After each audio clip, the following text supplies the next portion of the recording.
माता अमृतानंदमयी जी, अम्मा जी आशीर्वाद प्रदान करेंगी।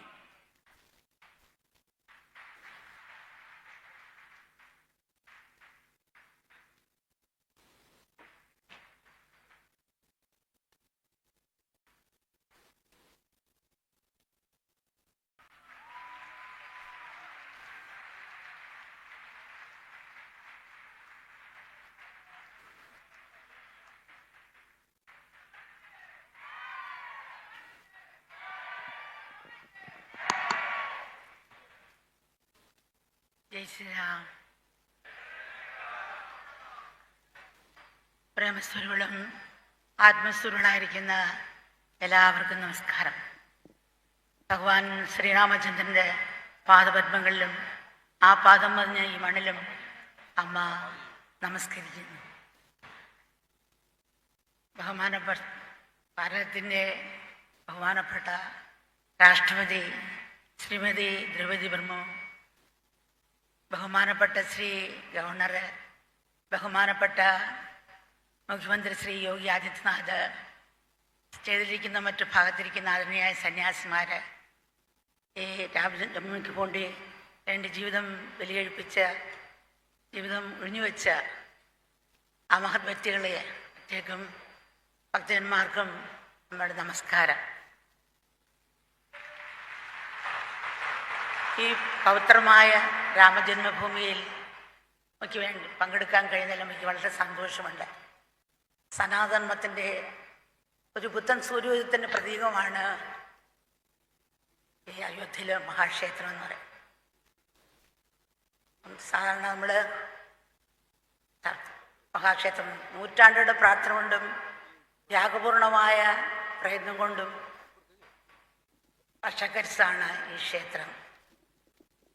അപ്പം ഈ മഹായജ്ഞത്തിൽ പങ്കെടുത്ത നിസ്വാർത്ഥമായി സേവിച്ചവരെയും ജീവിതം ജീവിതം സമർപ്പിച്ച് ബലിയർപ്പിച്ചവരെയും ത്യാഗപൂർവ്വം സേവനം അനുഷ്ഠിച്ചവരെയും ആദരപൂർവ്വം സ്മരിക്കാനുള്ള അവസരം കൂടിയാണ് ഇത്.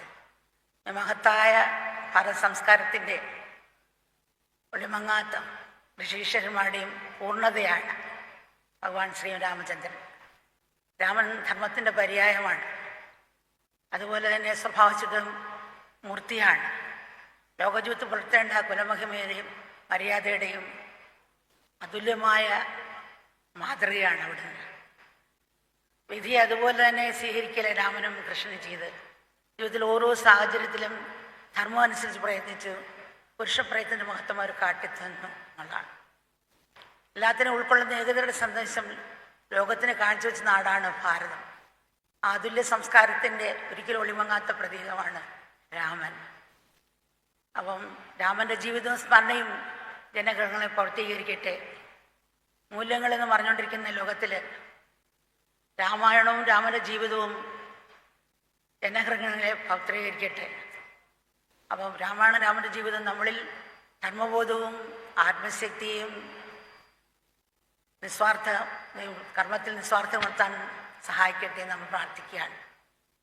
നമ്മൾ ഇത് പറയുമ്പം നമ്മുടെ ആശ്രമത്തിൽ സംസ്കാരം എന്ന വാക്കിന് കൾച്ചർ എന്ന് പറയും. നമ്മൾ രക്തം കഫം മുതലായ എടുത്തൊരു ബാറ്ററിയിൽ ലാബിൽ കൊടുക്കാറുണ്ട്. നമ്മൾ കൊടുക്കുന്ന സാമ്പിൾ കോശങ്ങൾ ചില ബാറ്ററി വളർത്ത കൊണ്ടതിന് ശേഷം ലാബിൽ സൃഷ്ടിക്കുക. അതുപോലെ സംസ്കാരം ഇൻ്റർനെറ്റ് എന്ന് പറയും. അത് സംസ്കാരം ഉള്ളിൽ വളർത്തേണ്ടതാണ്. ആദ്യം അതിനകത്ത് അന്തരീക്ഷം വീട്ടിൽ നിന്ന് തുടങ്ങണം, പിന്നെ സ്കൂളിൽ നിന്ന് തുടങ്ങണം. ഇപ്പോൾ ആശ്രമത്തിൽ ഒരു 100-150 രാജ്യക്കാർ കുഞ്ഞുങ്ങൾ രാമായണമൊക്കെ പഠിക്കുന്നുണ്ട്. അതിൽ ചില കുഞ്ഞുങ്ങൾ അമ്മയോട് ചോദിക്കുകയാണ്, അമ്മ രാമൻ സീതയോട് അജയ്ക്ക് സോറിയെങ്കിലും ചോദിച്ചുവിടായിരുന്നു. അപ്പം അമ്മ പറഞ്ഞ മോളെ രാമൻ രാജ്യത്തെ രാജാവാണ്, വീട്ടിലെ മേധാവിയാണ്. രാജ്യമാണ് ഫസ്റ്റ്, പിന്നെയാണ് ഭാര്യ. പിന്നെ ഭാര്യ ഗർഭിണിയായിരുന്നു. ഗർഭസമയത്ത് ഈശ്വര കഥകൾ കേൾക്കണം, കുട്ടികൾക്കും കേൾക്കണം. ഒരു സാഹചര്യം സൃഷ്ടിച്ചതാണ്. അതേ രാമൻ തന്നെ ലങ്കയിൽ രാവണൻ കൊണ്ടുപോയ സമയത്ത് എന്തെല്ലാം കഷ്ടപ്പെടുന്ന സീതയെ തിരിച്ചുകൊണ്ട് വന്നു. കുട്ടി ഒരു 3 ദിവസം കഴിഞ്ഞ് പ്രസംഗിച്ചപ്പോൾ എന്നച്ചൻ ഫ്രാൻസിലാണ്, ഞാനിവിടെ രാമായണം ഇത് പഠിക്കാൻ. ഇതിനാണ് രാമൻ സീതയോട് ചെയ്തതെന്ന്. വേറൊരു കുട്ടി ഒരു പാവയും കൊണ്ടുവന്നു. അപ്പോഴാണ് കുട്ടിയോട് ചോദിച്ച്, വേറൊരു കുട്ടിയുടെ ഭാവയാണല്ലോ, നിനക്ക് എങ്ങനെ കിട്ടി? അപ്പോൾ അതെൻ്റെ ബർത്ത്ഡേക്ക് ആ കുട്ടി കൊണ്ട് തന്നു എന്ന് പറഞ്ഞു. അപ്പം ആ കുട്ടിയെ വിളിച്ചു, നിനക്ക് നീ ഇത്ര കരഞ്ഞു വിളിച്ച് മേടിച്ച പാവയാണ്, നിനക്ക് വിഷമം തോന്നിയില്ലേ കൊടുത്തപ്പം? ഇല്ല കൊടുത്തേ, കിട്ടിയതിനേക്കാൾ കൂടുതൽ സന്തോഷം തോന്നിയ പറഞ്ഞു. അപ്പം എന്താണെന്ന് വെച്ചാൽ അവൾക്ക് ആരും അവൾ ജന്മദിനം കൊടുക്കാനില്ല, അതുകൊണ്ട് കൊടുത്താണ്. അപ്പോൾ അത് കാണുമ്പോൾ സന്തോഷമില്ല, അതോർത്ത് എനിക്ക് സന്തോഷം തോന്നി. എന്താണ് കാരണം? ചെറുപ്പത്തിൽ നമ്മൾ കൊടുത്ത ആ സംസ്കാരം കൊണ്ടാണ് കുട്ടിക്ക് ധർമ്മബോധം ഉണ്ടായത്. സീതയുടെ മക്കളും സീതയുടെ മക്കൾ തന്നെയാണ് രാമനെ കണ്ടുപിടിച്ചത്. അപ്പം നമ്മൾ കുഞ്ഞിലെ ഈ സംസ്കാരം, നമ്മൾ ക്ഷേത്രം എല്ലാവരുടെയും പ്രാർത്ഥന കൊണ്ട് കിട്ടിയെങ്കിലും ആ സംസ്കാരം കുഞ്ഞിലെ ഉണർത്തണം. ഇപ്പോൾ പ്രകാശം കൊടുക്കുന്ന തിരി കരുനാളം കത്തുകയാണ്. അതുപോലെ പുഷ്പം മുഴുവെടുത്ത് പരിമണം കൊടുക്കുന്ന പുഷ്പം മുഴുവെടുത്ത് മുട്ടായിരിക്കുമ്പോഴേ വീഴുന്നതാണ് കാണുന്നത്. ലഹരിക്ക് അടിമപ്പെട്ട് യുവാക്കളായ കുഞ്ഞുങ്ങളും മറ്റു രീതി കഷ്ടപ്പെടുന്നതുകൊണ്ട് നമ്മൾ ഇറങ്ങി ഗ്രാമങ്ങൾ തോറും ഇറങ്ങി ആ സംസ്കാരത്തെ ഉണർത്താൻ ശ്രമിക്കുന്ന എല്ലാ രീതിയിലും നല്ലതാണ്. അപ്പോൾ അയോധ്യയിലെ കാര്യങ്ങൾ വെച്ച് നോക്കുകയാണെങ്കിൽ സാധാരണ എങ്ങനെയായിരുന്നു രാമൻ അയോധ്യയിൽ കാട്ടിപ്പോയ സമയത്ത് ഭരതൻ എങ്ങനെയായിരുന്നു? ഭരതൻ കുറച്ച് കഴിഞ്ഞാണ് കുറക്കാലം കഴിഞ്ഞാണ് തിരിച്ചു വരുന്നത്. അപ്പോൾ ആദ്യം മന്ത്രിയോട് ഭയങ്കര ദേഷ്യമായിരുന്നു. ഒറ്റ കാരണമാണ് എൻ്റെ ചേട്ടൻ വന്നത്. പെട്ടെന്ന് പാശ്ചാത്തപിച്ചു. അവളൊരു ദാസിയാണ്, വിദ്യാഭ്യാസമില്ല, യജമാനെ തൃപ്തിപ്പെടുത്താൻ വേണ്ടി പറയും. അതുപോലെ പറഞ്ഞാണ്. അടുത്തായിട്ട് എൻ്റെ അച്ഛനൊറ്റ ആളാണ് എൻ്റെ ചേട്ടൻ വിധി വന്നത്. അപ്പോൾ അച്ഛനെങ്ങനെ കുറ്റപ്പെടുത്താൻ പറ്റും? പാശ്ചാത്തപിച്ചു. അച്ഛൻ്റെ ജീവൻ രക്ഷിച്ചുകൊണ്ട് അത് രക്ഷിച്ച സമയത്ത് കൊടുത്തതാണ് വരം. ഇങ്ങനെ ചെയ്യുമെന്ന് ഒരിക്കലും വിചാരിച്ചില്ല. അമ്മയാണ് ദുഷ്ട. അപ്പോൾ അമ്മയെ ഒരു ദേഷ്യമായി പെട്ടെന്ന് പാശ്ചാത്തപിച്ചു. ഏതൊരമ്മയും സ്വന്തമൻ രാജാവാൻ ആഗ്രഹിക്കും, അതുപോലെ തന്നെ എൻ്റെ അമ്മയെ ആഗ്രഹിച്ചുള്ളൂ. അപ്പോൾ എന്നെ ചേട്ടനാണ് അധർമ്മം കാണിച്ചത്. എല്ലാവരെയും നോക്കേണ്ട ചേട്ടൻ കാട്ടിൽ പോയല്ലോ, ഒരിക്കൽ തെറ്റ് തന്നെയാണ്. പെട്ടെന്ന് വീണ്ടും പാശ്ചാത്തപിച്ചു. അച്ഛൻ കടം മേടിച്ച മോനല്ലേ വീട്ടേണ്ടത്, അതുപോലെ എൻ്റെ ചേട്ടൻ ചെയ്തോളൂ. ഞാനാണ് എല്ലാത്തിനും കാരണം, ഞാനാണ് മാറേണ്ടത്. അങ്ങനെ രാമനെ വിളിക്കാൻ പോകുമ്പോഴും രാമൻ ചെന്ന് ക്ഷണിച്ച സമയത്ത് ഉപദേശിക്കുന്ന കാര്യങ്ങളാണ്. കുഞ്ഞെ, നീ ജ്ഞാനികളെയും ഋഷികളെയും പിതൃക്കളെയും ഭൃത്യന്മാരെയും ഗുരുജനങ്ങളെയും എതിർസ്ഥാനത്തുള്ളവരെയും വൃദ്ധന്മാരെയും നീ പൂജിക്കുന്നില്ലേ? നീ ധൈര്യശാലികളെയും അതുപോലെ തന്നെ അറിവുള്ളവരെയും ഇന്ദ്രിയസമ്പന്നം നേടിയവരല്ലേ മന്ത്രിപത്ത് വെച്ചിരിക്കുന്നത്.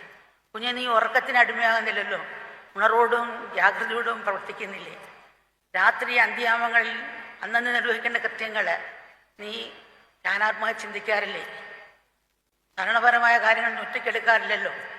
എല്ലാവരും കൂടെ ചേർന്നെടുത്ത തീരുമാനങ്ങൾ നീ അങ്ങാടിപ്പാട്ടാക്കാറില്ലല്ലോ. ഏറ്റവും നേട്ടമുള്ള വലുതായിട്ടുള്ള ചെറിയ തുടക്കമായിട്ടുള്ള സംരംഭങ്ങൾ നീട്ടിവയ്ക്കാതെ ഉടനെ ആരംഭിക്കുന്നില്ലേ? ചെയ്ത് കഴിഞ്ഞതിന് ശേഷമോ ചെയ്തുകൊണ്ടിരിക്കുന്ന ഇടയിലോ ഭഗവാൻ ചെയ്ത കാര്യങ്ങൾ മറ്റുള്ള രാജാക്കന്മാർ അറിയാറില്ലല്ലോ ചോദിക്കുകയാണ്. 1000 ബുദ്ധിശൂന്യന്മാരുണ്ടെങ്കിലും അറിവും ബുദ്ധിയും വിവേകമുള്ള ഒരാളെ വയ്ക്കുക. വിവേകമില്ലാത്തവർ 10,000 കണക്കുണ്ടായാലും വേണ്ട സമയത്ത് ഉപകരിക്കില്ല. ബാലന്മാര്,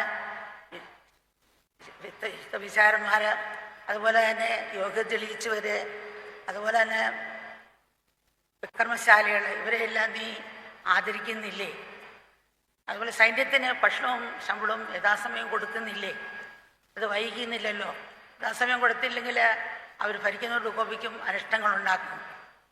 അതുപോലെ പിന്നെ പറഞ്ഞ കൃഷിസ്ഥലങ്ങൾ, ക്ഷേത്രങ്ങൾ, ആരാധനകളും നീ കാത്തു സൂക്ഷിക്കുന്നില്ലേ?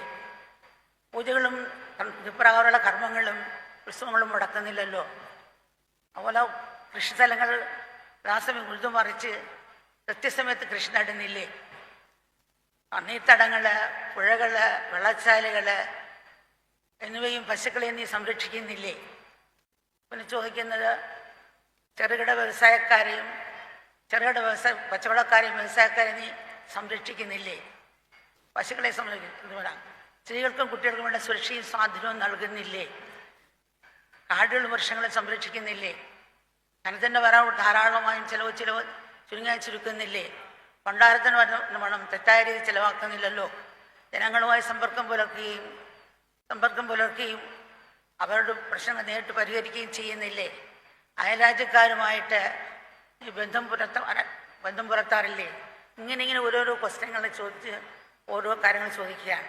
നമ്മൾ പക്ഷിയെപ്പോലെ പറക്കാൻ, മത്സ്യപ്പോലെ നീന്താൻ പഠിച്ച് മനുഷ്യപ്പോലെ നടക്കാനും ജീവിക്കാനും മറന്നുപോയി. അപ്പോൾ ആ ഒരു ഭാവം 2 പേർക്കൂടെ സമയം കുറച്ച് തന്നുള്ള അമ്മ വേഗം ധൃതിയിൽ വിശദീകരിച്ചപ്പോൾ മോൻ വിശദീകരിച്ച് പറയും നമശിവായ. जय श्री राम. ये अम्मा के वचनों का हिंदी में अनुवाद है. प्रेम स्वरूप और आत्म स्वरूप आप सभी को अम्मा का नमस्कार.